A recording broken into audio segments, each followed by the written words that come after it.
Ted, you're on the air. Go right ahead, sir. Hi, Bill. How are you? I'm fine, Ted. How are you doing?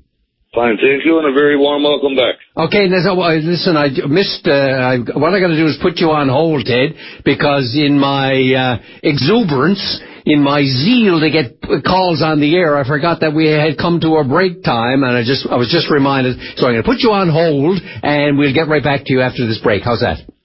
Quite right indeed, sir. Good, thanks, Ted. And, okay. Have I got him on hold?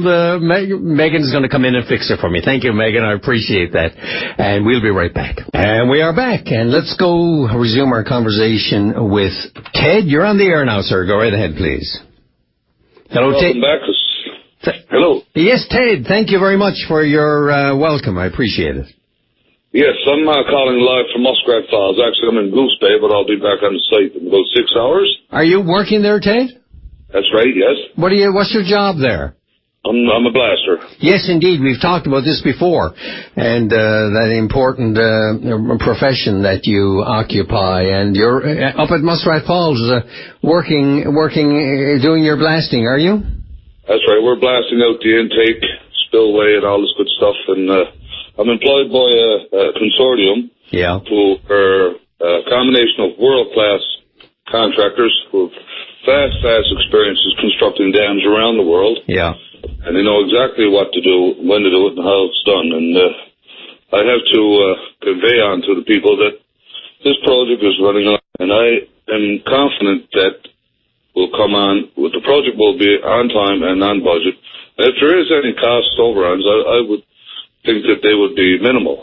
Ted, what makes you so sure that there's not going to be that everything's going to be on budget and within cost and minimal cost overruns if necessary? Why are you so sure about that?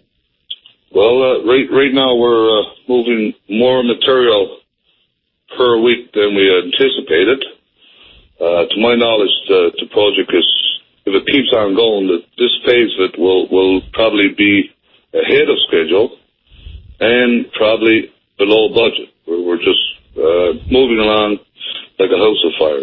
Okay, good enough. Well, Ted, crew is going 24 hours a day, 7 days a week, and everybody's really giving her all they can do. Okay, and is there any, you're working there for a contractor, has the word gone out from employers, either Nalcor or the companies that are working for Nalcor on Muskrat Falls, word gone out that people like yourself shouldn't get on the air and make comments, or has that not been addressed?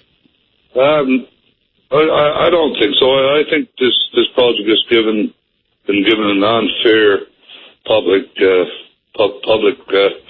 attribution, so I felt compelled to come and speak on behalf of the project. I think it's being justifiably treated, so I couldn't help but express my views to the contrary. Now, what about anyone who says, well, you know, Ted is a fine man and a very honorable man, and we've known that from the past and so on, but on the other hand, Ted does have a good job up there on the Muskrat Falls site, and what would you expect him to say, except that it's a good project?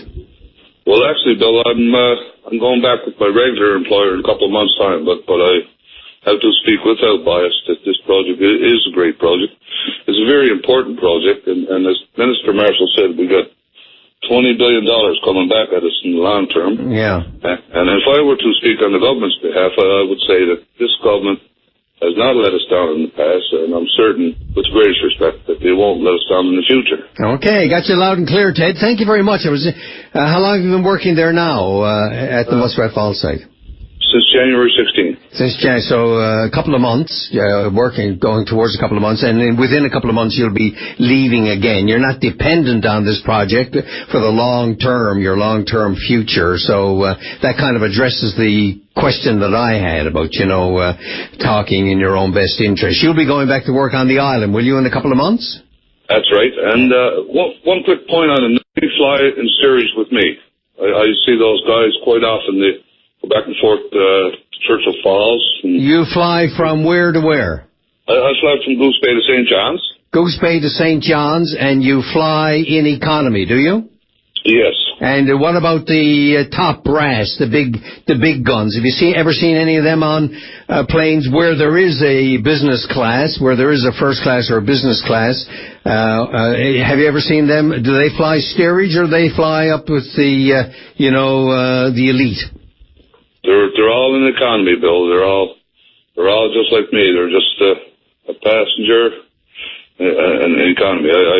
Okay, well, I'll see what others have to say on that one, because there was a middle management fellow who I saw,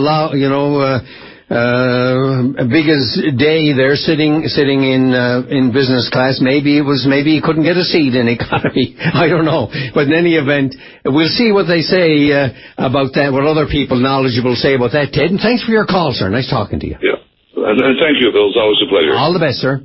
Thank you. Bye bye.